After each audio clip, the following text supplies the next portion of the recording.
नैना ने अपने मोबाइल कैमरे को सेट किया और मेहंदी की ड्रेस में अपनी तस्वीरें खींचने लगी। बाहर से रिश्तेदारों के गाने और हंसी की आवाजें आ रही थीं। हर तरफ खुशियों का माहौल था।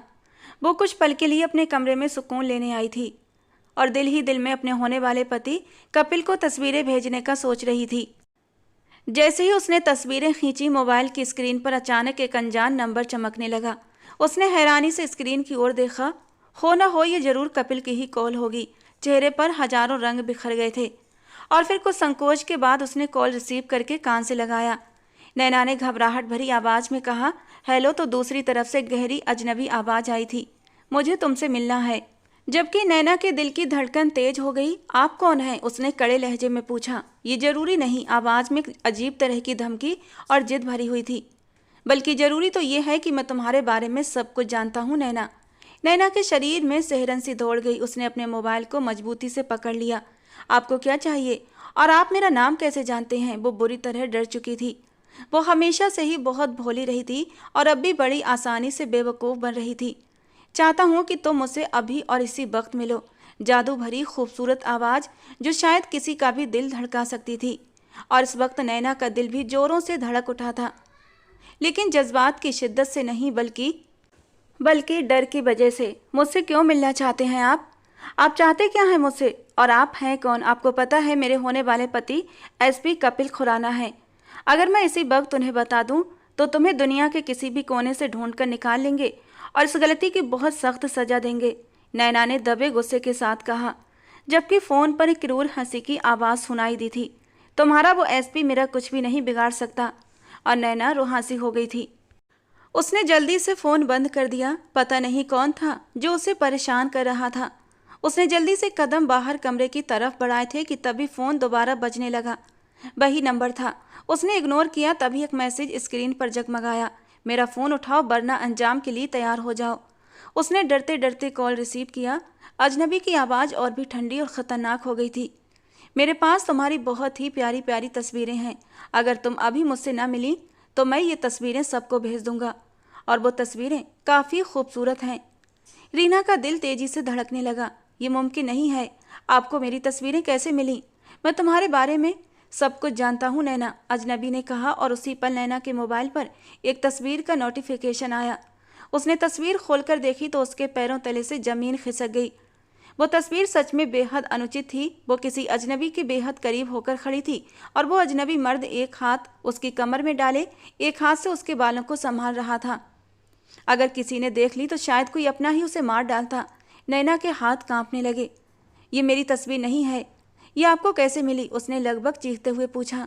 मेरी सारी बातें मान लो, ये तस्वीर हमेशा मेरे पास सेव रहेंगी। तुम तो मेरे दिल में बसती हो। मेरी जिद के साथ साथ मेरी इज्जत भी बनने वाली हो, और अपनी इज्जत को कोई सरेआम नहीं करता। उसकी आवाज़ में खुमार सा भरा था और नैना को समझ नहीं आ रहा था आखिर ऐसा कौन सा आशिक पैदा हो गया जो उसे आज तक खुद ही पता न था। उसने तो कभी किसी लड़के को कोई उम्मीद नहीं दी थी, कभी किसी की तरफ दोस्ती का हाथ नहीं बढ़ाया था। उसके चरित्र की कस्में तो पूरा मोहल्ला, पूरा कॉलेज और उसके रिश्तेदार खाते थे। उसने कांपते होंठों से पूछा, आखिर तुम चाहते क्या हो? अजनबी ने एक पता भेजते हुए कहा, इस जगह आओ और मुझसे मिलो। अगर तुमने ऐसा न किया तो मैं ये तस्वीरें हर जगह फैला दूंगा। फिर तुम्हारी शादी टूट जाएगी। सारी उम्र के लिए तुम्हारा नाम बदनाम हो जाएगा। हो सकता है तुम्हारे पापा सदमे से दिल का दौरा पड़ने से मर जाएं, तुम्हारी माँ गहरे दुख में डूब जाए, तुम्हारा भाई इज्जत के नाम पर तुम्हारा कत्ल कर दे, और तुम्हारा होने वाला पति एसपी कपिल शादी से पहले अपनी होने वाली पत्नी के करतूत जानकर खुद को ख़त्म कर ले या फिर तुम्हें ही ख़त्म कर दे। वो बहुत ही मक्कारी से बोल रहा था और नैना को लगा कि जैसे उसकी दुनिया ही उजड़ गई हो। मैं वहाँ नहीं आ सकती। उसने पते की ओर देखते हुए घबरा कर कहा, मेरे घर में बहुत से मेहमान मौजूद हैं, कल मेरी बारात है। भगवान के लिए मुझ पर दया कीजिए और ये तस्वीरें डिलीट कर दीजिए। अगर किसी ने देख लिया तो लोग क्या सोचेंगे? मैंने आपका क्या बिगाड़ा है? मेरे साथ आप ये सब कुछ क्यों कर रहे हैं? मैं तुम्हारी बात नहीं मान सकती। वो मासूमियत से रोते हुए बोली, ये तुम्हारी समस्या है, मेरी नहीं। अजनबी ने बेरुखी से कहा, अगर तस्वीरें वापस चाहिए तो तुम्हें आना ही पड़ेगा, वरना जो होगा उसका तुम अंदाजा भी नहीं लगा सकती। नैना ने घबराकर कमरे के दरवाजे की ओर देखा। बाहर अब भी गानों की आवाज़ें आ रही थीं। मैं ऐसा नहीं कर सकती। तुम्हारे पास कोई दूसरा रास्ता नहीं है नैना? अजनबी ने कॉल कट कर दी। नैना की सांसें तेज हो गईं। वो एक पल के लिए खामोश खड़ी रही। दिल की धड़कन इतनी तेज थी कि उसे लग रहा था ये बाहर के शोर से भी अधिक गूंज रही है। वो सोच में डूबी खड़ी रही कि क्या करे। ये सब उसकी सोचों से परे था। वो जानती थी अगर ये तस्वीरें बाहर आ गईं तो उसकी इज्जत दांव पर लग सकती है। घबराहट में उसने अपने हाथों से चेहरा ढक लिया। वो खुद को संभालने की कोशिश कर रही थी, लेकिन डर और बेबसी की भावना उस पर हावी हो रही थी। उसे कोई भी रास्ता नजर नहीं आ रहा था। नैना के दिमाग में बस एक ही सवाल गूंज रहा था, आखिर ये अजनबी कौन है और वो उसके साथ ऐसा क्यों कर रहा है। एक पल के लिए उसके मन में आया कि वो कपिल को सब कुछ बता दे। वो मुझसे बहुत मोहब्बत करता है, वो मेरी बात को जरूर समझ जाएगा। लेकिन वो बहुत ज़्यादा घबरा चुकी थी। ये कोई मामूली बात नहीं थी, क्योंकि तस्वीर इतनी आपत्तिजनक थी कि कोई भी आदमी, खासकर उसका अपना, कोई भी ऐसी बदनामी को कभी बर्दाश्त नहीं कर सकता था। वो सोचती रही और समय बीतता चला गया। धीरे धीरे मेहमान भी सोने के लिए चले गए, थक हार कर। रात के 3 बजे उसने उस अजनबी को मैसेज किया कि वो आ रही है। अब उससे और ज़्यादा बर्दाश्त नहीं हो रहा था। वो बहुत ज़्यादा डर चुकी थी और यही डर उसकी पूरी जिंदगी बर्बाद करने वाला था। वो बस थोड़ी सी हिम्मत कर लेती, खुद पर भरोसा रखती कि उसने कुछ गलत नहीं किया था, फिर भला कैसा डरना, और वो कपिल को सब कुछ बता देती तो शायद उसकी ज़िंदगी के साथ साथ कपिल की ज़िंदगी भी बर्बाद होने से बच जाती। लेकिन उसने जल्दबाजी में फैसला लिया और वो उस अजनबी के पास जाने का फैसला कर चुकी थी। उस अजनबी का तुरंत जवाब आया, आ जाओ स्वीटहार्ट, तुम्हारा ही इंतजार है। रात का अंधेरा चारों ओर फैला हुआ था, हर चीज़ खामोशी में डूबी हुई थी। नैना ने धीरे से अपने कमरे का दरवाज़ा खोला और दबे कदमों से बाहर निकली। उसके दिल की धड़कन इतनी तेज थी कि हर कदम के साथ बढ़ती जा रही थी। उसके कान घर के किसी भी आहट को सुनने के लिए सतर्क थे कि कहीं कोई जाग न जाए। लेकिन सौभाग्य से सब गहरी नींद में थे, क्योंकि शादी के हंगामों से सब लोग थक चुके थे और इस वक्त बेखबर गहरी नींद सो रहे थे। खुद को दिलासा देते हुए वो घर से बाहर निकलकर उस पते की ओर बढ़ी। गलियां सुनसान थीं, बस उसके कदमों की आहट रात की खामोशी को भंग कर रही थी। वो तेजी से चलते हुए उस स्थान पर पहुंच गई जहां उस अजनबी ने उसे मिलने के लिए बुलाया था। वो एक पुरानी वीरान इमारत थी जिसके सामने एक काला साया सा खड़ा था। वो साया धीरे धीरे हरकत में आया और नैना ने देखा कि एक आदमी जिसने चेहरे पर मास्क और सिर पर कैप पहन रखी थी उसके सामने आकर खड़ा हो गया। नैना ने घबराकर उसे देखा, लेकिन हिम्मत जुटाकर बोली, देखिए आप जो कोई भी हैं, आपसे हाथ जोड़कर मैं विनती करती हूँ, आप जो कुछ कर रहे हैं गलत कर रहे हैं, ये मत कीजिए। मेरी तस्वीरें फर्जी हैं जो तुम्हारे पास हैं, प्लीज़ उन्हें डिलीट कर दो। कल मेरी शादी है, प्लीज़ ये सब कुछ ख़त्म कर दो। तुम मेरे साथ ऐसा क्यों कर रहे हो और तुम आखिर हो कौन? आदमी ने एक पल के लिए चुप्पी साध ली, फिर धीरे धीरे उसकी ओर बढ़ा। नैना के दिल की धड़कन और भी तेज हो गई। वो एक कदम पीछे हटी, लेकिन वो उसकी और भी करीब आता गया। तुम ये सोचती हो कि सब कुछ इतनी आसानी से ठीक हो जाएगा? उसकी आवाज़ में एक अजीब सा सुकून था जो नैना को और बेचैन कर रहा था। तुम यहाँ आ तो गई हो नैना, लेकिन अब तुम्हें इसकी कीमत भी चुकानी होगी, और कीमत क्या होगी वो मैं तय करूँगा। नैना ने घबराकर पीछे हटने की कोशिश की, लेकिन वो इतना करीब आ चुका था कि उसके पास भागने की कोई गुंजाइश नहीं थी। अचानक उसने अपना हाथ बढ़ाया और नैना के नाक पर क्लोरोफॉर्म में भीगा रुमाल रख दिया। नैना ने डरकर छूटने की कोशिश की, लेकिन कुछ ही पलों में उसकी आंखों के आगे अंधेरा छा गया और वह बेहोश होकर उसकी बाहों में गिर गई। उसने बहुत ही प्यार से उसके नाजुक से वजूद को अपनी बाहों में समेट लिया और उसे उठाए हुए थोड़ा आगे बढ़ा था। एक नज़र उसके चेहरे को गौर से देखता रहा। बड़ी बड़ी पलकों की झालर उसके गालों पर साया कर रही थी। पतली ऊंची सी नाक, खूबसूरत चेहरे की मासूमियत, तराशे हुए गुदाज होंठ, वो बाकी बहुत मासूम और खूबसूरत थी। कपिल, भूल जाओ कि अब ये लड़की तुम्हारी होगी, वो मन ही मन बड़बड़ाया था। धीरे से उसने उसे जमीन पर लिटा दिया था। फिर उसने धीरे से अपने सिर से कैप और चेहरे से मास्क हटा दिया। चांदनी रात में उसका चेहरा साफ दिखाई देने लगा। उसकी काली गहरी और रहस्यमयी आंखें, मानो कोई राज छिपा हो। चेहरे की बनावट तीखी थी। मजबूत कदकाठी, कसरती मसल्स और हल्की दाढ़ी ने उसकी पर्सनालिटी को और भी प्रभावशाली बना दिया था। वो शर्जीत था, एक ऐसा व्यक्ति जो पूरे आत्मविश्वास के साथ अपने सामने किसी को भी झुकाने की ताकत रखता था। नैना के चेहरे की तरफ सरजीत ने बहुत ही गौर से देखा, जो डर के बावजूद मासूमियत से भरा हुआ था। अचानक ही उसने बिना सोचे समझे अपनी उंगलियों से उसके नाजुक से होठों को छू लिया था। होठों से होते हुए उसकी उंगलियां उसके गालों का सफर करने लगीं। चांद की रोशनी में उसका दूधिया सरापा किसी के भी मन को बहका सकता था। लेकिन शर्जीत तो उसे किसी और ही इरादे से लेकर आया था। लड़कियां कभी उसकी कमजोरी नहीं रही थीं। उसकी खूबसूरत मर्दाना पर्सनालिटी पर कई लड़कियां उसके आगे पीछे घूमती थीं, उसकी दीवानी थीं। लेकिन आज तक कभी उसे कोई लड़की पसंद ही नहीं आई थी, सिर्फ एक लड़की के। और उसका ख्याल आते ही सरजीत की आंखें गीली होने लगी थीं। उसने जल्दी से उस लड़की को अपने दिमाग से झटका था, क्योंकि अब उसके सामने नैना थी। उसके दिल का सुकून, उसके मन की शांति, उसके अंदर जलती बदले की आग को शांत करने वाली। उसने वैशाली के अलावा आज तक खूबसूरत से खूबसूरत लड़कियों को नजर उठाकर नहीं देखा था। फिर भला वो नैना की खूबसूरती के आगे कैसे कमजोर पड़ सकता था। उसे सिर्फ और सिर्फ अपने मकसद पर काम करना था।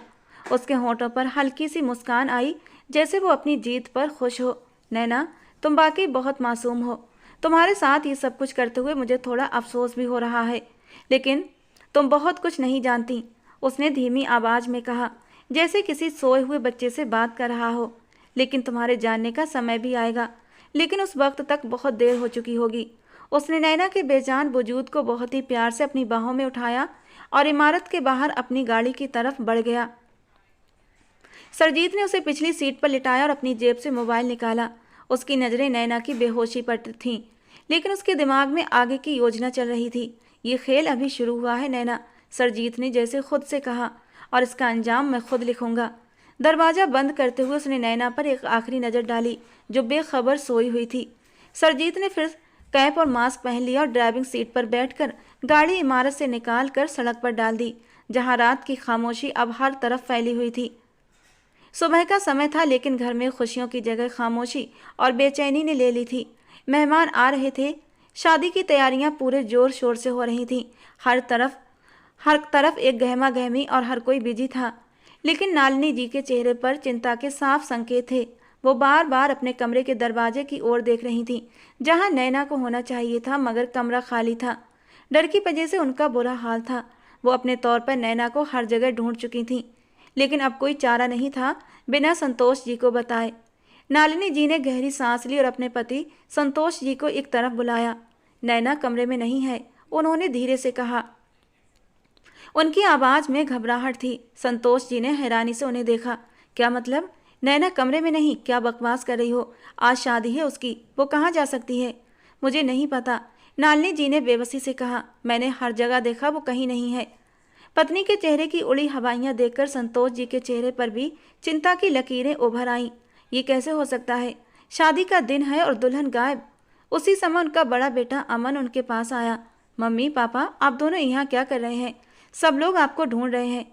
नालिनी जी ने अमन को इशारा किया कि वो चुप रहे। अमन, इधर आओ मेरे पास, हमें एक समस्या हो गई है। नैना अपने कमरे में नहीं है। उन्होंने बड़ी मुश्किल से ये बात अटकते हुए अमन को बताई थी। अमन के चेहरे पर हैरानी और डर की भावनाएं छा गईं। क्या? वो कहाँ जा सकती है? हमें नहीं पता अमन, वो हमारे मुंह पर कालिख पोत कर कहाँ चली गई, संतोष जी ने कड़े स्वर में कहा। हमें जल्दी उसे ढूंढना होगा, किसी को कुछ ना बताना। हम उसे अपने तौर पर ढूंढने की कोशिश करते हैं। कपिल हमें जिंदा नहीं छोड़ेगा अगर उसकी जरा भी बदनामी हुई, संतोष जी घबराते हुए बोले। तुम जानते हो वो हमें ऐसे केस में फंसा देगा कि हम कभी निकल नहीं पाएंगे। अमन ने एक पल को सोचा। नैना अपने कमरे में नहीं है, इसका मतलब नैना जानबूझकर शादी से भाग गई है। उसने ये बात अपनी माँ से भी कह दी। नालिनी जी ने तुरंत उसकी बात काट दी। नहीं, ऐसा मत कहो अमन, मेरी बेटी ऐसा नहीं कर सकती। वो तो बहुत खुश थी शादी को लेकर, शादी के एक एक पल को गिन गिन कर गुजार रही थी। हम सब लोग गवाह हैं नैना और कपिल की मोहब्बत के। फिर भला वो अपनी शादी से क्यों भागती? जरूर कुछ बुरा हुआ है, जरूर मेरी बच्ची किसी मुसीबत में है। हमें शांत रहकर उसे खोजना होगा। संतोष जी ने गहरी सांस ली। वो जानते थे कपिल और नैना एक दूसरे से जुनून की हद तक मोहब्बत करते थे, लेकिन उन्हें समझ नहीं आ रहा था आखिर नैना शादी से गायब कहाँ हो गई। नालिनी, दिमाग पर जोर लगाओ, कोई ऐसा पल, कोई ऐसी बात जो नैना ने तुमसे कही हो, उसके जरिए हमें कोई सुराग मिल सकता है। उसने कुछ कहा था, याद करो नालिनी। नालिनी ने अपने दिमाग पर जोर दिया, लेकिन कोई जवाब न मिला। नहीं, वो पूरी तरह सामान्य थी। ये सब अचानक हुआ है। हमें उसे चुपचाप खोजना होगा, किसी को पता नहीं चलना चाहिए। संतोष जी ने बेचैनी से माथा मसलते हुए कहा था। अगर किसी को कुछ भी पता चला तो हमारी बहुत बदनामी होगी। अमन ने भी सिर हिलाया। मैं घर के बाहर देखता हूँ, शायद कोई सुराग मिल जाए। आप नैना की सहेलियों को बहाने से फ़ोन करके पता करें। नालिनी जी ने अपने आंसू पोंछे और खुद को संभालने की कोशिश की। मेरी बच्ची को कहीं से ढूंढ कर ले आओ। संतोष जी, वो बहुत मासूम है, जमाने की चालबाजियों से बिल्कुल अनजान। जरूर उसके साथ कुछ गलत हुआ है। वो इस तरह अचानक घर छोड़कर नहीं जा सकती। नालिनी जी की आंखों से आंसू बहने लगे। उनका दिल किसी अनहोनी के एहसास से कांप उठा था। संतोष जी ने उनका हाथ थाम लिया। हम उसे ढूंढ लेंगे, कुछ नहीं होगा उसे। अगर वो अपनी मर्जी से घर छोड़कर नहीं भागी तो जल्दी ही हम उसे ढूंढ निकालेंगे, लेकिन हमें शांत रहना होगा। अभी भी एक दूसरे को दिलासा ही दे रहे थे और अमन ने अपने कदम बाहरी दरवाजे की ओर बढ़ाए थे कि तभी अचानक अमन का मोबाइल बज उठा। उसने जेब से फ़ोन निकाला और देखा कि स्क्रीन पर कपिल का नाम चमक रहा था। उसने घबराकर अपने पापा की ओर देखा। वे भी उसकी ओर ध्यान लगाए हुए थे। जिससे ये बात छिपा रहे थे, उसी की कॉल आ गई थी। अमन ने हिम्मत जुटाकर कॉल रिसीव की। जी बोलिए, सब ठीक तो है ना? वो अपनी घबराहट छिपाते हुए बोला, जबकि दूसरी तरफ कपिल की आवाज़ घबराई हुई थी, जैसे वो किसी बड़े सदमे में हो। अमन, अमन, नैना। वो कुछ क्षण रुका, जैसे उसके शब्द उसके गले में अटक गए हों। अमन के दिल की धड़कन तेज हो गई। क्या हुआ कपिल? तुम इतने परेशान क्यों लग रहे हो? सब ठीक तो है ना? कपिल ने गहरी सांस ली, जैसे अपने आंसुओं को कहीं अंदर ही अंदर उतार रहा हो। गले में फंसी आवाज़ निकालने की कोशिश कर रहा हो, लेकिन उसकी आवाज़ में छिपा दर्द साफ महसूस हो रहा था। अमन, नैना का एक्सीडेंट हो गया है। वो अब इस दुनिया में नहीं रही। कहते कहते उसकी आवाज़ भर्रा गई थी। वो खुद को रोक नहीं पाया और फूट फूट कर रो पड़ा। जबकि ये सुनते ही अमन का शरीर सुन्न हो गया। जैसे उसने ये खबर सुनी, उसे लगा कि उसके पैरों के तले से जमीन खिसक गई। क्या क्या कह रहे हो कपिल? ये मुमकिन नहीं। संतोष जी, नालिनी जी ने परेशान होते हुए अमन को देखा, जो सदमे की वजह से एकदम निढाल होकर वहीं सोफे पर गिर पड़ा था। क्या हुआ अमन? कपिल क्या कह रहा है? क्या उसे नैना मिल गई? मेरी बच्ची ठीक तो है ना? नालिनी जी ने घबराकर पूछा। अमन ने कांपती आवाज में कहा, कपिल कह रहा है कि नैना का एक्सीडेंट हो गया है और वो मर चुकी है। ये खबर सब पर कहर बनकर टूटी थी। नालिनी जी के चेहरे का रंग उड़ गया। वो लड़खड़ाकर सोफे पर बैठ गईं। संतोष जी ने दीवार का सहारा लिया। उनकी आंखों में अब विश्वास झलक रहा था। ये कैसे हो सकता है? वो धीमे आवाज में बोले। दूसरी ओर कपिल की कॉल जारी थी। अमन, मैंने उसे अपनी आंखों से देखा है। वो मेहंदी का लहंगा पहने हुए थी। चेहरा पहचानना मुश्किल था, लेकिन लहंगे से पता चल गया कि वो नैना ही थी और उसके हाथ में वही ब्रेसलेट था जो मैंने उसे दिया था। वो एक ऐसा अकेला ब्रेसलेट था जो किसी और के पास नहीं हो सकता, क्योंकि वो ब्रेसलेट स्पेशली मैंने अपने और नैना के नाम से बनवाया था। जबकि अमन तो अब कुछ सुनने की हालत में ही नहीं था। फ़ोन उसके हाथ से सोफे पर गिर चुका था। कितनी ही देर तक कपिल हेलो हेलो करता रहा और आवाज़ ना आने पर वो वहीं अपना सर पकड़कर बैठ गया। उसकी आंखों के सामने वो मंजर घूम रहा था जब उसके मोबाइल पर कॉल आई कि एक कार का भयानक एक्सीडेंट हुआ है। उसे तुरंत वहां पहुंचना होगा। कपिल, जो कि एसपी था, तुरंत वहां पहुंचा। एक क्षतिग्रस्त कार और उसके पास एक निर्जीव वजूद पड़ा था। जैसे ही वो करीब पहुंचा, उसने देखा कि वो लड़की मेहंदी का लहंगा पहने हुए थी। उसका चेहरा बुरी तरह जख्मी था, लेकिन लहंगे से उसकी पहचान साफ थी। फिर भी दिल में एक उम्मीद की किरण थी कि शायद ये नैना ना हो। कपिल ने खुद को संभालते हुए उसकी कलाई थामी थी, जिसमें नैना और कपिल के नाम का ब्रेसलेट जगमगा रहा था। और फिर सब कुछ साफ हो गया। वो नैना ही थी। सब कुछ खत्म हो गया था। अभी तो उनकी जिंदगी की नई शुरुआत होने वाली थी, और वो शुरुआत होने से पहले ही सब कुछ खत्म हो गया। नैना बीच सफर में छोड़कर चली गई। तुमने तो 7 जन्म निभाने का वादा किया था, एक जन्म भी निभा न कर सकी। कितने ही आंसू थे जो टूटकर उसके गालों पर बह रहे थे, और सामने पड़े नैना के बेजान वजूद को वो पत्थर निगाहों से देखे जा रहा था। घर के अंदर हर कोई इस खबर पर खुद को संभालने की कोशिश कर रहा था। हर कोई अविश्वास और सदमे में था। नालिनी जी की आंखों से आंसू बहने लगे थे। मेरी बेटी, मेरी नैना, ये कैसे हो सकता है? संतोष जी ने बेबसी से अपना सिर पकड़ लिया। हमने उसे कभी अकेला नहीं छोड़ा। रात तक तो वो हमारे साथ ही थी, फिर वो वहाँ कैसे पहुंची? अमन ने कपिल की बातों को मुश्किल से सुना। उसकी आंखों के आगे अंधेरा छाने लगा था। ये सब कैसे हुआ? हमने उसे जाने ही क्यों दिया? उसने खुद से सवाल किया। घर में गहरी खामोशी छा गई, जैसे सबके दिल पर भारी बोझ था। हर आंख नम थी, हर दिल दर्द से भरा हुआ था। नैना की मौत की खबर ने खुशियों भरे समारोह को एक दर्दनाक हादसे में बदल दिया था। ये गम इतना बड़ा था कि कोई इसे शब्दों में बयां नहीं कर सकता था। पूरे खानदान में ये खबर आग की तरह फैल चुकी थी। शादी वाले घर का आंगन मातम में बदल चुका था।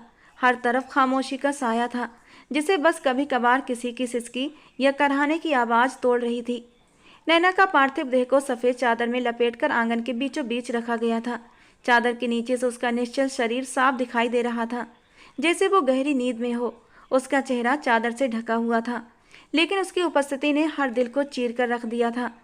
नालिनी जी ने अपनी बेटी के पास बैठ गईं। उनके आंसू लगातार बह रहे थे।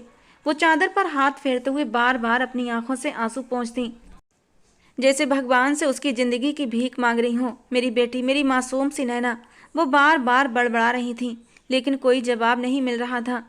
उनकी आंखों में एक ना खत्म होने वाला दर्द था जो हर कोई देख सकता था। संतोष जी भी कोने में खड़े थे। उनकी आंखें लाल हो चुकी थीं। वो खुद को मजबूत बनाए रखने की कोशिश कर रहे थे, लेकिन उनकी कांपती टांगें और लड़खड़ाती आवाज उनके भीतर के तूफान को जाहिर कर रही थी। उनके होंठ हिल रहे थे, लेकिन शब्द गले में अटक गए थे। अमन भी अपनी बहन के मृतदेह के पास बैठा था। उसकी नजरें चादर पर टिकी थीं, जैसे वो इसके नीचे नैना को देखने की कोशिश कर रहा हो। उसका दिल बार बार इस सच्चाई को मानने से इनकार कर रहा था कि नैना अब इस दुनिया में नहीं है। आखिर मैंने उसे जाने ही क्यों दिया? वो खुद से सवाल कर रहा था, लेकिन कोई जवाब नहीं था। उसकी मुट्ठियां कस गईं, जैसे वो किसी अदृश्य दुश्मन को पकड़ना चाहता हो। कपिल भी एक कोने में बैठा सदमे से नैना को देख रहा था।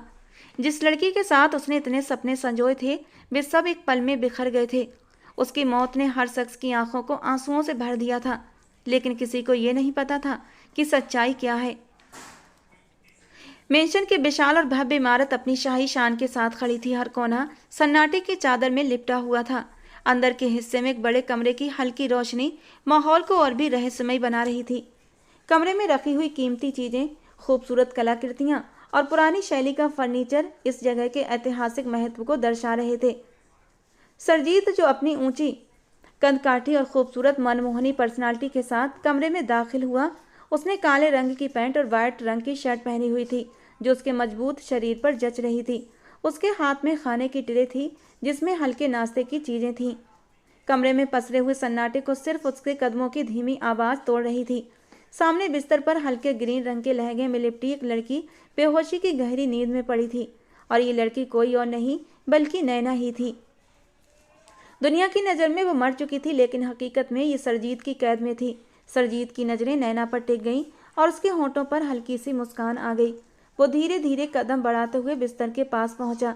उसकी हर हरकत में आत्मविश्वास और शांति थी। उसने ट्रे एक तरफ रखी और धीरे से नैना के कंधे को हिलाते हुए उसे जगाने लगा। जाग जाओ नैना। लेकिन शायद वो बहुत गहरी नींद में थी, इसलिए उसने हाथ में पानी का गिलास उठाया और कुछ छींटे उसके चेहरे पर डाले। नैना की पलकें हल्की हल्की सी कांपीं और उसने धीरे धीरे अपनी आंखें खोलीं। कुछ पलों के लिए वो खाली नज़रों से चारों ओर देखने लगी, जैसे कुछ समझने की कोशिश कर रही हो। लेकिन जैसे ही उसका दिमाग पूरी तरह जागा, उसने तुरंत उठकर बैठने की कोशिश की। उसकी आंखों में डर की लहर दौड़ गई। थोड़ी देर में ही उसका दिमाग पूरी तरह जाग चुका था।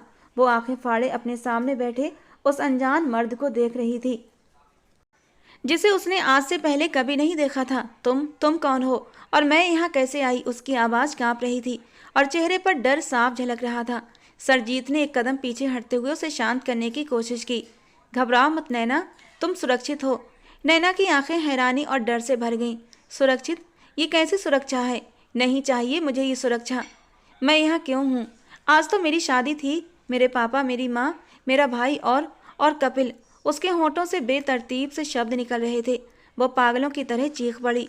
कौन हो तुम? क्यों लेकर आए हो मुझे यहाँ? बाद में बात करेंगे नैना, पहले थोड़ा सा कुछ खा लो। तुम काफ़ी देर से बेहोश पड़ी थी, जानती हो। पूरी रात और अब पूरा दिन तुम्हारी बेहोशी में निकल चुका है। इतनी देर हो गई मुझे घर से निकले हुए। तो तुम ही वो इंसान हो ना जिसने मुझे ब्लैकमेल करके मिलने के लिए बुलाया था? वो तस्वीरें तुम्हारे ही फ़ोन में थी ना? वो एक पल में सब कुछ समझ चुकी थी। बहुत समझदार हो मेरी स्वीट हार्ट। आगे की बातें भी जल्दी ही समझ जाओगी। फिलहाल खाना खाओ। नहीं खाना, मैंने खाना। उसने झटके से उसका हाथ झटक दिया था, जबकि सरजीत को अब गुस्सा आया था। उसने एक झटके से उसके जबड़ों को अपनी सख्त मुट्ठियों की जकड़ में जकड़ लिया। आंखों में गुस्से और जुनून की लपटें निकलने लगी थीं। खाना खाओ, वरना अपने तरीके से खिलाऊंगा, समझी तुम?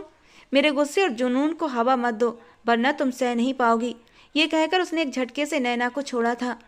वो वाकई खतरनाक रूप में उसके सामने खड़ा था, जिसे देखकर वो सहम चुकी थी। जबकि सरजीत गहरा सांस लेते हुए खुद को रिलैक्स करने लगा और फिर वो अपने हाथों से छोटे छोटे निवाले बनाकर उसके मुंह की तरफ बढ़ाने लगा और वो चुपचाप आंसू बहाते हुए मुंह खोलती जा रही थी। भूख तो लगी थी और पेट में लगी आग को शांत भी करना था, इसलिए चुपचाप खाना खाने लगी। Good girl. खाना खाने के बाद उसने अपनी जेब से रुमाल निकालकर उसका मुंह साफ कर दिया और पानी का गिलास आगे बढ़ाया। उसके बाद सरजीत ने बेड से उतरकर ट्रे साइड टेबल पर रखी और अपने हाथ पीछे बांधते हुए शांत स्वर में कहा, मुझे पता है नैना, तुम इस वक्त बहुत परेशान हो, उलझन में हो कि मैं तुम्हें यहाँ क्यों लेकर आया हूँ, लेकिन कुछ चीज़ें किस्मत में लिखी होती हैं जिससे इंसान भाग नहीं सकता, जैसे कि तुम्हारा यहाँ होना और वहाँ तुम्हारी मौत का होना। अंतिम शब्द उसने बहुत ही धीमी आवाज में कहे थे। नैना ने घबराई हुई आंखों से उस बड़े और आलीशान कमरे को देखा, जैसे भागने का कोई रास्ता खोज रही हो। मुझे वापस ले चलो, ये सब गलत है, मेरे घर वाले परेशान होंगे, मुझे छोड़ दो प्लीज़, भगवान के लिए। आखिर मैंने तुम्हारा क्या बिगाड़ा है, मुझे जाने दो, आज मेरी शादी है, मेरे पापा मर जाएंगे। सरजीत मुस्कुराते हुए बोला, तुम अपने घर से बहुत दूर हो और तुम्हें यहाँ आए पूरे 24 घंटे हो चुके हैं, तुम्हारी शादी की तारीख भी निकल चुकी है। नैना ने हैरानी से सरजीत की ओर देखा, वो समझ नहीं पा रही थी कि वो क्या कह रहा है। सरजीत ने उसकी बेबसी पर नजरें टिकाते हुए कहा, मैं तुम्हें कोई नुकसान नहीं पहुंचाऊंगा नैना, लेकिन अभी तुम यहाँ हो और तुम्हें मेरे साथ ही रहना होगा। नैना की सांसें तेज हो गई थीं। क्यों? तुम ये सब क्यों कर रहे हो? तुमने मेरे साथ ऐसा क्यों किया? मेरी जिंदगी क्यों बर्बाद की? आखिर तुम हो कौन? सरजीत ने अपने चेहरे पर एक गहरी मुस्कान के साथ जवाब दिया, कुछ राज वक्त के साथ समझ में आते हैं नैना, अभी तुम्हें बस इतना जानना है कि मैं यहाँ हूँ और मैं तुम्हें कोई तकलीफ नहीं दूंगा। मुझे लगता है कि मैं कोई सपना देख रही हूँ और ये डरावना सपना बहुत जल्द ख़त्म हो जाएगा। मैं तुम्हें माफ़ नहीं करूँगी, तुमने मेरी पूरी ज़िंदगी बर्बाद कर दी। मेरे पापा न जाने किस हाल में होंगे। क्या सच में? मेरी शादी को 2 दिन हो चुके हैं, वो मासूमियत और हैरानी भरे लहजे में बोल रही थी, जबकि सरजीत के होंठों पर एक धीमी मुस्कान आई थी। सरजीत ने सिर हिलाया, शायद ये सपना ही हो, लेकिन कभी कभी सपने हकीकत से ज़्यादा खूबसूरत होते हैं। नैना ने खुद को पीछे हटाने की कोशिश की, लेकिन सरजीत की नज़रें उसे रोकने के लिए काफ़ी थीं। मुझे घर जाना है, ये सब गलत है, वो फूट फूट कर रो पड़ी। सरजीत ने गहरी सांस ली और कहा, समय के साथ सब कुछ साफ हो जाएगा नैना, अभी तुम्हें सिर्फ आराम करने की ज़रूरत है। नैना ने अपने आंसू पोंछते हुए कहा, ये सब गलत है, मैं यहाँ नहीं रह सकती। सरजीत ने उसकी ओर देखते हुए नरमी से कहा, नैना, कभी कभी गलत रास्ते भी हमें सही मंजिल की ओर ले जाते हैं। वो आदमी रहस्यमयी बातें कर रहा था, उसकी बातें बहुत रहस्यमयी थीं, ये बात नैना ने दिल से मान ली थी। हाँ, वो दिखने में बहुत खूबसूरत था, शायद कपिल से भी ज़्यादा, लेकिन इस वक्त उसे वो किसी डरावने सपने जैसा लग रहा था जो बहुत जल्द ख़त्म हो जाएगा। वो बुरी तरह से रो रही थी। उसकी शादी को 2 दिन निकल चुके थे और वो किसी अजनबी के घर में मौजूद थी। अब उसे समझ आ गया था कि उसे किसी जाल में फंसाया गया है, लेकिन क्यों, ये उसे खुद नहीं पता था। नैना का ये हादसा सिर्फ एक संयोग नहीं था, बल्कि ये सब एक सोची समझी साजिश का हिस्सा था, जिसका मास्टरमाइंड कोई और नहीं बल्कि खुद सरजीत था। सरजीत ने उस रात बड़ी चतुराई से अपने प्लान को अंजाम दिया था। उसने एक लावारिस बॉडी हासिल की जिसकी पहचान कर पाना मुश्किल था। उसको सेम नैना जैसे कपड़े और गहनों से सजा दिया ताकि देखने वालों को लगे कि ये नैना ही है। लास्ट में वो ब्रेसलेट पहनाना नहीं भूला था जिस पर नैना और कपिल लिखा हुआ था। उसने एक नफरत भरी नज़र उस ब्रेसलेट को देखा था और नैना की कलाई से निकाल कर उस लड़की की कलाई में डाल दिया था। रात के अंधेरे में सरजीत ने बड़ी सावधानी से कार को खाई से नीचे गिराया था। सरजीत चुपचाप वहाँ से दूर चला गया, जैसे वो कभी वहाँ था ही नहीं। दूसरी तरफ कपिल, जो अपनी बारात लेकर आ रहा था, उसे अचानक एसपी के रूप में सूचना मिली कि ये कार का एक्सीडेंट हो चुका है। वो तुरंत मौके पर पहुंचा, लेकिन जो दृश्य उसने देखा था उसके दिल को चीरने के लिए काफ़ी था। उसकी आंखों से आंसू बह रहे थे और उसका दिल गम से भर गया था। सरजीत का प्लान पूरी तरह सफल हो चुका था। उसने ऐसा जाल बिछाया था जिसमें हर कोई फंस चुका था। उसने न केवल नैना को अपने कब्जे में ले लिया, बल्कि सबको यह भी यकीन दिला दिया कि अब नैना इस दुनिया में नहीं रही।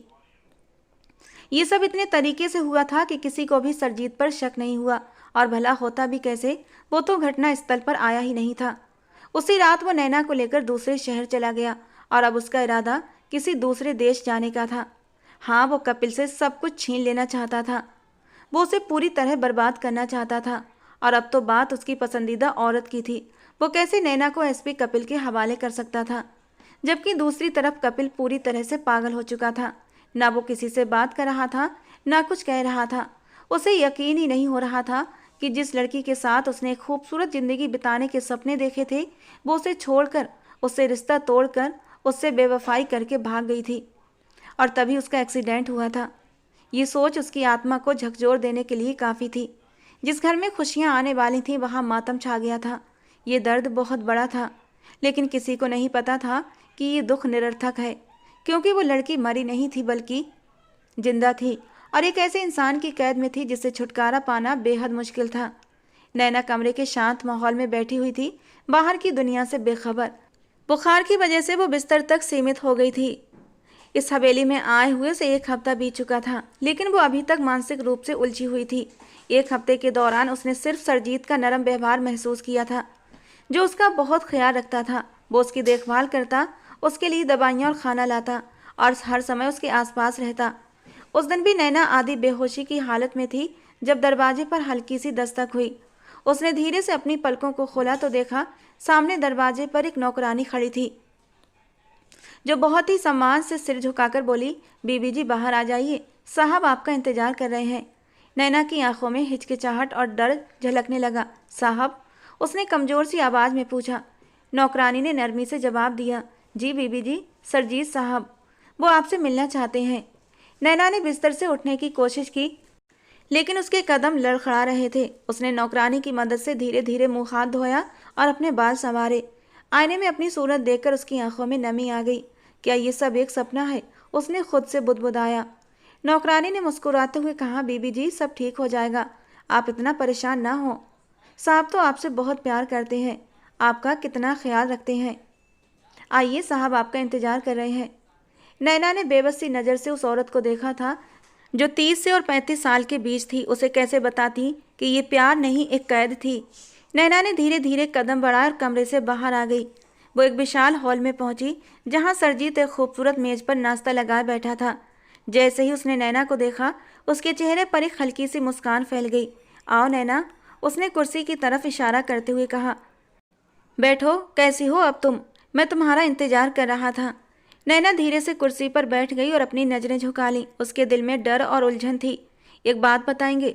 हाँ पूछो, एक नहीं 1000 बातें पूछो, मैं सुनना चाहता हूँ तुम्हारी बातों को। वो दिलचस्पी से उस लड़की को देख रहा था, जो पिछले हफ्ते से उसके साथ मौजूद थी, लेकिन जैसे बोलना भूल चुकी थी। और आज जब बोली तो उसे अच्छा लगा था। मैं यहाँ क्यों हूँ? उसने धीमी आवाज में पूछा। सरजीत ने नरमी से जवाब दिया, आप यहाँ सुरक्षित हैं नैना। मैं चाहता हूँ आप आराम करें और खुद को शांत महसूस करें। नैना ने उसकी तरफ देखते हुए कहा, लेकिन मेरी शादी थी, मेरे घर वाले परेशान होंगे। सरजीत ने गहरी सांस लेते हुए कहा, मैं जानता हूँ तुम्हारी ज़िंदगी में बहुत कुछ हुआ है, लेकिन मैं हूँ ना। मैं चाहता हूँ तुम सब कुछ भूल जाओ और नई जिंदगी शुरू करो। नैना ने सिर झुकाते हुए कहा, मैं ये सब कुछ कैसे भूल सकती हूँ? ये सब इतना अजीब है, मेरी पूरी जिंदगी बर्बाद हो गई है। क्या मिला तुम्हें ये सब कुछ करके? बेबसी से भरे आंसू उसकी आंखों से टपक पड़े थे। आप मुझे मेरे घर छोड़ाएं। जो भी हुआ है मैं किसी को कुछ नहीं बताऊंगी और आपका नाम भी जाहिर नहीं करूंगी, बल्कि मैं सबसे ये बोल दूंगी कि मुझे कपिल से शादी नहीं करनी थी, इसीलिए मैं भाग गई थी और अपनी दोस्त के घर चली गई थी। प्लीज़ मुझे मेरे घर छोड़ाइए। वो विनती करने वाले अंदाज में बोली। उसकी आवाज़ में लर्जिश थी। मेरा इरादा यही था कि अपना मकसद कामयाब होने के बाद मैं तुम्हें वापस छोड़ दूंगा, लेकिन अब ये मुमकिन नहीं है। वो जैसे बहुत बड़ी उलझन का शिकार था। क्यों क्यों मुमकिन नहीं है? और क्या मकसद है तुम्हारा? बाद में बताऊंगा, फिलहाल नाश्ता करो और भूल जाओ कि तुम यहाँ से कहीं जाओगी, हमेशा मेरे साथ रहोगी। नैना ने उसकी आंखों में देखते हुए कहा, लेकिन मैं आपको जानती तक नहीं, आप मेरे लिए एक अजनबी हैं, मैं आपके साथ रहना नहीं चाहती। उसे समझ नहीं आ रहा था ये शख्स क्या चाहता है। सरजीत मुस्कुराते हुए बोला, समय के साथ साथ सब कुछ बदल जाएगा नैना। मैं तुम्हें यकीन दिलाता हूँ कि तुम मुझ पर भरोसा कर सकती हो और कुछ समय बाद तुम्हें मेरे साथ रहना अच्छा लगने लगेगा। हाँ, मैं मानता हूँ कि मैं खुदगर्ज हो गया हूँ, मोहब्बत के आगे मजबूर हो चुका हूँ। जब मैं तुम्हें यहाँ लेकर आया था तो मुझे तुमसे न कोई लगाव था न कोई मोहब्बत, बस अपना मकसद नजर आ रहा था। लेकिन उसके बावजूद भी मैं तुम्हें छोड़कर नहीं आया, क्योंकि तुम मेरे दिल में बस चुकी थी। शायद पहली नज़र का इश्क इसे ही कहते हैं, जो मुझे तुम्हें देखकर हुआ था। अब अगर मैं तुम्हें छोड़कर आ गया तो शायद मैं जिंदा न रह पाऊँ। नैना, मेरी मोहब्बत को महसूस करो, मुझे समझने की कोशिश करो, मैं तुम्हें बहुत खुश रखूँगा। वो उसकी बात सुनी नहीं रहा था, बल्कि अपनी बातें उस पर थोप रहा था। नैना समझ गई कि वो कुछ भी कह ले, सरजीत को उसकी बातों से कोई फ़र्क नहीं पड़ेगा। वो उसकी बातें नज़रअंदाज कर रहा था, जैसे वो बेवजह बोल रही हो। नैना ने खामोशी से नाश्ता करना शुरू कर दिया, लेकिन उसके दिल में डर अब भी था। वो सरजीत के प्यार भरे शब्दों को समझने की कोशिश कर रही थी, लेकिन उसके मन में अनगिनत सवाल उमड़ रहे थे। फिर भी वो खामोश हो गई थी, क्योंकि उसे अब सवाल करना बेवकूफ़ी लग रहा था। जबकि दूसरे दिन वो बेड पर बैठी रो रही थी, उसके आंसुओं में उसके घर वालों की यादें और अपनी रिहाई की दुआएं शामिल थीं। वो अपने भगवान से अपने माँ बाप की हिफाजत और इस कैद से आज़ादी की गुहार लगा रही थी। उसकी आंखों से आंसू बह रहे थे, लेकिन उसकी उम्मीद अब भी जिंदा थी। अचानक कमरे का दरवाज़ा चरमराया और धीरे धीरे खुला। नैना ने चौंक कर पीछे देखा। दरवाजे पर सरजीत खड़ा था, चेहरे पर कठोरता और आंखों में अजीब सी चमक लिए हुए। वो कुछ पल चुपचाप उसे देखता रहा। नैना, सरजीत की गंभीर सी आवाज़ गूंजी। नैना ने घबराकर नजरें झुका लीं और जल्दी से दुपट्टा ठीक करते हुए उठने लगी। आप यहाँ क्यों आए हैं? सरजीत धीरे से आगे बढ़ा और उसके करीब आकर खड़ा हो गया। तुमसे एक जरूरी बात करनी है। नैना ने सिर उठाकर उसकी ओर देखा, आंखों में डर था। कौन सी बात? सरजीत ने एक पल के लिए ठहरकर उसकी आंखों में सीधा देखते हुए कहा, मैं तुमसे शादी करना चाहता हूँ नैना। ये सुनकर नैना के चेहरे का रंग उड़ गया, उसके दिल की धड़कन तेज हो गई और उसने फौरन पीछे हटते हुए कहा, नहीं, ये नहीं हो सकता, मैं ये शादी नहीं कर सकती। सरजीत की आंखों में एक अजीब सी चमक आ गई। तुम्हें मेरे साथ शादी करनी होगी नैना, यही तुम्हारे लिए बेहतर होगा। नैना ने हिम्मत करके कहा, मैं कभी भी आपसे शादी नहीं करूँगी, मेरी ज़िंदगी मेरी अपनी है। सरजीत ने आगे बढ़कर उसका बाजू थाम लिया और सख्ती से दबोचते हुए कहा, यहाँ तुम्हारी मर्जी नहीं चलेगी नैना, तुम्हें शादी करनी होगी। नैना ने अपना बाजू छुड़ाने की कोशिश करते हुए कहा, आप मुझे मजबूर नहीं कर सकते, ये जुल्म है मेरे साथ। सरजीत ने उसे करीब खींचते हुए कहा, ये जुल्म नहीं, मोहब्बत है। तुम चाहे जो भी समझो, खैर तुम्हें मेरे साथ रहना होगा। अगर तुमने इनकार किया तो तुम्हारे घर वालों को नुकसान पहुंचा सकता हूं। नैना की आंखों में आंसू आ गए। आप ऐसा नहीं कर सकते, वे मेरे सब कुछ हैं। सरजीत ने नरमी से उसका चेहरा अपने हाथों में लेते हुए कहा, मैं तुमसे मोहब्बत करने लगा हूँ नैना, मैं तुम्हारी सारी बातें मानूंगा, तुम्हारे घर वालों को हर वो खुशी दूंगा जो उन्हें नहीं मिली, लेकिन तुम्हें मेरा साथ देना होगा। शादी कर लो, सब कुछ ठीक हो जाएगा। नैना ने कांपते हुए कहा, ठीक है, मैं शादी के लिए मजबूर हूँ, लेकिन मेरे दिल की खुशी इसमें शामिल नहीं होगी। सरजीत ने गहरी सांस लेते हुए कहा, मैं जानता हूँ, लेकिन वक्त के साथ सब कुछ ठीक हो जाएगा। मैं तुम्हें बहुत खुश रखूँगा, इतनी मोहब्बत दूंगा कि तुम भी मुझसे मोहब्बत करने पर मजबूर हो जाओगी। नैना ने दुख से अपनी आंखें बंद कर लीं, आंसू उसके गालों पर बहने लगे। ठीक है, मैं राजी हूँ। सरजीत ने नरमी से उसके आंसू पोंछते हुए कहा, thank you so much Naina, I hope हम सब कुछ ठीक कर लेंगे। नैना ने चुपचाप सिर हिला दिया, लेकिन उसका दिल दुख से भर गया। इस इंसान ने उसकी ज़िंदगी खराब कर दी थी। शादी के एक दिन पहले उसे ज़बरदस्ती घर से उठा लिया और अब पिछले 10 दिन से वो उसे अपने साथ ज़बरदस्ती रख रहा था और अब एक अनचाहे रिश्ते में भी बांध रहा था। सरजीत ने उसका हाथ थाम लिया और कमरे से बाहर निकलने का इशारा किया। उनके बीच खामोशी थी, लेकिन ये खामोशी नैना के दिल की धड़कनों से भरी हुई थी। मध्यम रोशनी से सजे कमरे में हर चीज़ को एक अजीब सा सन्नाटा घेर रखा था। दीवारों पर लगे झूमर की रोशनी में हर चीज़ धुंधली परछाई की तरह दिख रही थी। नैना गुलाबी जोड़े में थी, जिसके किनारों पर सुनहरी कढ़ाई थी। उसका चेहरा एक मास्क के पीछे छुपा हुआ था, लेकिन उसकी कांपती हुई आंखें उसके डर और बेबसी को बयां कर रही थीं। उसके हाथ घुटनों पर रखे थे और वो लगातार अपनी उंगलियां मरोड़ रही थी। कुछ ही देर पहले सरजीत उसे अपने नाम कर चुका था और अब इस नए रिश्ते में बंधकर नैना एक नए एहसास से घिरने लगी थी। वो बेचैनी से सोफे पर बैठी हुई थी जब सरजीत अंदर कमरे में दाखिल हुआ। बधाई हो नैना, अब तो मेरी पत्नी हो। नैना ने धीरे से सिर झुका लिया और अपने चेहरे से मास्क हटा दिया और अपनी आंखों की नमी छिपाने की कोशिश करने लगी। नैना ने कोई भी जवाब नहीं दिया था, लेकिन उसकी आंखों में हल्की सी उम्मीद झलक रही थी। शायद वो मन ही मन दुआ कर रही थी कि वक्त सच में सब कुछ ठीक कर देगा। धीरे धीरे समय बीतता चला गया और आज तक नैना ये न समझ पाई कि सरजीत उसे किस मकसद के लिए जबरदस्ती उठाकर लाया था। शादी के बाद उसका बहुत ख्याल भी रखता था, उसे खुश करने की हर मुमकिन कोशिश करता। कई बार नैना ने अपने माँ बाप का जिक्र किया, लेकिन सरजीत हर बार उसे टाल देता था। उसने घर में नैना के हर आराम का इंतजाम किया था। वो उसे बाहर भी घुमाने ले जाता, लेकिन सिर्फ अपने साथ। वो नैना को दुनिया की नज़रों से छिपा कर रखता था। जब भी वो उसे बाहर ले जाता, उसे पूरी तरह पर्दे में ढक देता था। कई बार नैना ने इस बारे में पूछा, लेकिन सरजीत हर बार चुप हो जाता। भगवान ने उन्हें एक बेटा भी दिया। उनकी जिंदगी अब एक नॉर्मल तरीके से गुजरने लगी थी। इन 4 सालों में सरजीत ने नैना को बस इतना ही बताया था कि उसके माँ बाप के लिए वो मर चुकी है। मैं तुम्हें पसंद करता था, लेकिन जब मुझे पता चला तुम्हारी शादी होने वाली है तो मुझे ये सब करना पड़ा। और उस दिन नैना फूट फूट कर रोई थी। उसने सरजीत से बात करना बंद कर दिया था। उसकी शक्ल तक देखना पसंद नहीं करती थी, लेकिन आखिर कब तक? वो उसका पति था, उसके बेटे का बाप था, उसकी ज़िंदगी का हमसफ़र था। भला वो उसे कैसे छोड़ सकती थी? आखिरकार वो हार गई। उसने घुटने टेक दिए और सरजीत के साथ ज़िंदगी बिताने लगी, लेकिन बिना सरजीत से मोहब्बत किए। वो चाह कर भी सरजीत के लिए अपने दिल में मोहब्बत पैदा ना कर सकी। हाँ, ये ज़रूर था कि सरजीत की बेइंतहा मोहब्बत ने उसे उसकी सारी तकलीफ़ें भुला दी थीं और उसने एक नई ज़िंदगी की शुरुआत कर दी थी। लेकिन उसे ये नहीं पता था उसकी ज़िंदगी में अभी एक ऐसा सच भी आने वाला है जो उसे पूरी तरह तोड़ कर रख देगा। आज का दिन भी बाकी दिनों की तरह था, जब अचानक उनके घर के दरवाजे पर दस्तक हुई। नैना अपने बेटे के साथ लॉन में खेल रही थी। उसने हैरानी से दरवाजे की ओर देखा। पास ही कुर्सी पर बैठा सरजीत अखबार पढ़ रहा था। उसने भी चौंक कर दरवाजे की ओर देखा। इस वक्त उनके घर कौन आ सकता था? चौकीदार ने दरवाज़ा खोला तो सामने एसपी कपिल खड़ा था।